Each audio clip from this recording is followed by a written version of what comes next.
Welcome back to Movie Moshow. Today we are going to preview the action thriller film, Mechanic, Resurrection. If you like our content, don't forget to like and subscribe. We post multiple times daily. Spoilers ahead. In this follow-up, Arthur Bishop, Jason Statham, has been quietly residing in Rio de Janeiro as Mr. Santos ever since pretending to be dead. He is approached by an enigmatic woman, Yayang Ratha Pangam, one day at lunch. She claims that her company wants Bishop to come out of retirement so he can murder 3 people and fabricate accidents in their place. In addition, the woman had a squad of killers with her. She reaches for a gun and Bishop snaps a photo of her with his phone. As the other hitmen approach him, he pushes the table into her. Bishop engages them all in combat before boarding a tram. He is almost caught by the woman as she pursues him, but he manages to escape by climbing onto the back of a hang glider. Bishop hides out in Thailand with the assistance of his friend Michelle Yeoh, who investigates the woman and discovers that Rhea Crane, Sam Hazeldine, the woman's employer, was formerly a close friend of Bishop's. Bishop notices Gina, Jessica Alba, a stunning woman, standing by the water. Bishop hears Gina sounds like she's being attacked later that night while sailing on the ocean and seeing a boat. Gina is brought back to the shore by Bishop after he kills the assailant in the boat. Later, Bishop views a video of Gina instructing kids in Cambodia. When Gina awakens, she tells her that Crane kidnapped one of her friends and threatened to kill the kids if she didn't comply. Bishop drives Gina by a pub where May works while keeping her close. They become closer as a result of this, bonding without being aware that Crane's men are keeping an eye on them. Bishop and Gina are eventually cornered by Crane's men on the beach. Gina is stolen while Bishop battles the hit men. After a lengthy absence, Bishop is called in to speak with Crane. Due to his perception that Bishop deserted him when Crane needed him, Crane holds a grudge against Bishop. Bishop is given the mandate by Crane to execute the 3 targets or Gina would perish. Bishop agrees grudgingly. Warlord Krill, Femi Alufaoju Jr., who is being held captive in a Malaysian jail, is the first target. In order to meet Krill in a building, Bishop goes to Malaysia and gets himself jailed. Bishop intervenes inside to stop a man who was about to kill Krill. Later, Bishop and Krill have a meeting in the tiny cottage beside the prison yard. Bishop sneaks up on Krill and chokes him with a wooden rod by pressing it against a bar on the window as he describes his desire to conquer Africa once he is free.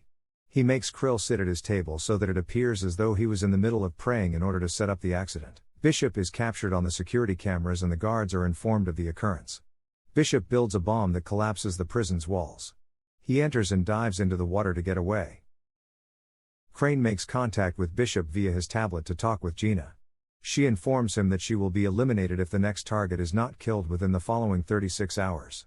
Bishop is informed by Crane that Adrian Cook, Toby Eddington, the head of a network that traffics minors, is the next person they want to take out. Bishop locates Cook's residence and meticulously lays his trap. Bishop is tethered to a wire as he scales the skyscraper while Cook relaxes in his glass pool outside of his flat. He breaks the pool's glass with a tool, sending water spilling out and Cook falling to his death. Bishop escapes without a scratch once more. Bishop's time has somehow run out, and he is compelled to assassinate the final victim right away. The man is Max Adams, a multi-billionaire submarine owner played by Tommy Lee Jones. Adams discovers Bishop waiting for him in his safe room, but rather than murdering him, the two of them choose to cooperate. Adams is forced to fake his death by detonating his tools by Bishop, who then informs Crane that the mission is complete. They schedule a meeting so that Crane can return Gina. Crane, however, intends to have Bishop killed. As Crane's men leave the ground and move to kill him, Bishop waits for them. Before approaching Crane's boat, he kills them all with a single shot. Before reaching Crane, he kills more hitmen with guns, knives, and explosives. He meets Gina, and together they learn that Crane set the boat on fire. In order to allow her to flee while he finishes Crane, Bishop locks her in a chamber. As the clock is ticking down, the two of them square off in battle. Bishop is being pulled down by Crane with the help of the anchor chain, but Bishop is able to free himself and tie Crane up with the chains. Just as the boat explodes, killing Crane, Bishop flees. When Gina re-emerges in the chamber, she notices the capsized boat.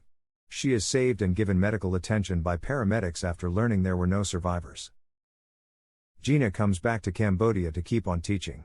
To let May know she is secure and pursuing her passions, she writes a letter to the latter. When Bishop eventually arrives, Gina is shocked. In an embrace, Adams is seen checking security tape in the final moment. He observes Bishop entering a compartment covertly just prior to the boat exploding. Once that component of the boat was located, he exited. Adams chuckles and removes the proof. Thank you for watching and don't forget to like and subscribe.